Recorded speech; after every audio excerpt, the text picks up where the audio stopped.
You might be comparing yourself to someone else on some dimension, but it's not a reasonable comparison because you don't know what talents they were blessed with, and you also don't know what opportunities they had that you didn't, etc. It's just not a reasonable comparison.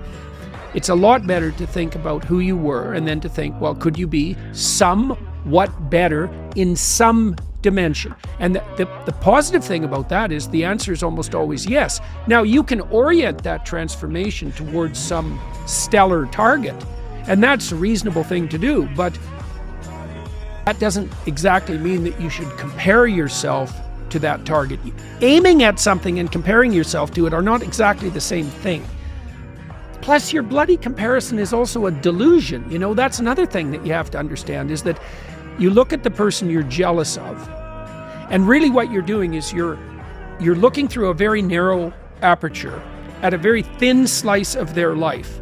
You're looking at the thin slice of their life that's turning out the best, but you're also looking at a thin slice of their life that's marketed to be the best, right? And you have no idea what the horror of that person's life might be in its totality. And you have no idea if the deal was, say you wanted to be Russell Brand. There's a good example. You wanted to be Russell Brand. You wanted to be as charismatic and as famous as he is. Well, your real wish is that you get to have everything Russell Brand has, but none of his problems.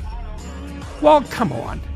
I mean, it's no wonder that a vision like that would make you despondent, because it's naive, it's resentful, it's jealous, it's bitter, and it's unreasonable.